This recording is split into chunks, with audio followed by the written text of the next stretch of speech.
Hello বন্ধুরা, তোমরা সবাই কেমন আছো? আশা করি ভালো আছো। আজকে একটা নতুন ভিডিও নিয়ে চলে এসেছি। এটা সরস্বতী পুজোর আগের দিনের ভিডিও। রাত্রিবেলা, তখন রাত 9:30-10টা বাজে। তখন আমরা এই আলপনা দিতে গিয়েছিলাম। তো ওরা অনেক দেরি করে আমাদেরকে খবর দিয়েছিল যে আলপনা দেওয়ার কথা। তো তাই জন্য এত লেট হয়ে গেছে। আর আমরা 3 বোনে মিলে এই আলপনাটা দিই। তো তোমরা দেখে বলো যে কেমন হয়েছে। ভালো হলে অবশ্যই কমেন্ট করে জানাবে। তো যাই হোক, আমরা আলপনা দিতে দিতে প্রায় 11টা বেজে গেছিলো। আমি তো তার আগেই চলে এসেছিলাম, রাত হয়ে যাচ্ছিলো বলে। আর বাদ বাকি দুজন ওরা দিচ্ছিল, আমি তার আগেই চলে এসেছি। তো আমাদের এই আলপনাটা প্রায় হয়ে গেছে, শুধু উপর দিয়ে একটু শেড দেওয়ার বাকি আছে। তো সরস্বতী পুজোর আগের দিন মানে খুবই চাপ থাকে সব বাড়িতে, তারপরে ক্লাবে স্কুলে। তো আমরা সেই ফাঁকে আমাদের নিজস্ব ক্লাবেও একটু আলপনা দিয়ে দিই। আর দেখো, আমার ভাই বোন কাকি সবাই প্রায় এসেছিলো। আর এইটা অর্ধেকটা আমি এঁকে দিয়ে গেছিলাম, আর পরে ওরা করবে। তো তারপরে আর ভিডিও করা হয়নি।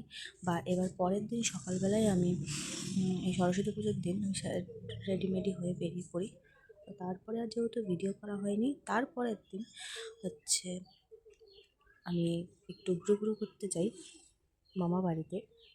তো সেদিনকার ভিডিও এটা, সরস্বতী পুজোর পরের দিনের ভিডিও। তো সরস্বতী পুজোর পরের দিনের ভিডিও সেদিনকে ছিল হয়তো শনিবার দিনের ভিডিও। তো আমরা এই দেখো মামা বাড়িতে চলেই এসেছি। মামা বাড়ি বলতে মাসির বাড়ি আর কি।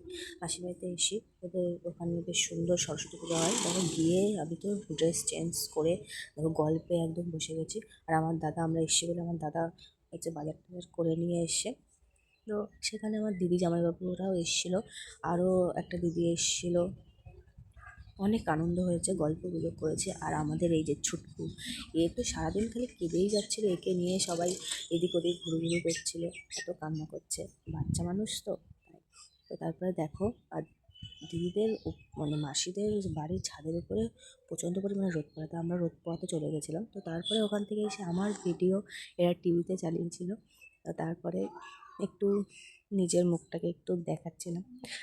তো মাসি বলছিল কি বাবা এমন বলছিল, তাই একটু হাসি পেয়ে গেছিলো। তো তারপরে বিকেল টাইমে প্রায় আমরা এখন তেঁতুল পাড়তে যাচ্ছি। তোমাদেরকেও দেখাবো সেই তেঁতুল গাছটা কোথায় আছে। এই যে এই হচ্ছে তেঁতুল পাড়বে। তারপরেই আমি আর দাদা মিলে তেঁতুল পাড়তে চলে যাই। বেশি দূর না, বাড়ির পাশেই আর কি।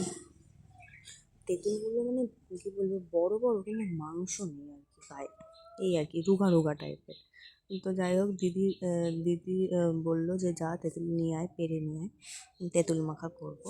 আর আমি বেশি টক পছন্দ করি না বলে তাই আমি অত খাইটাই না।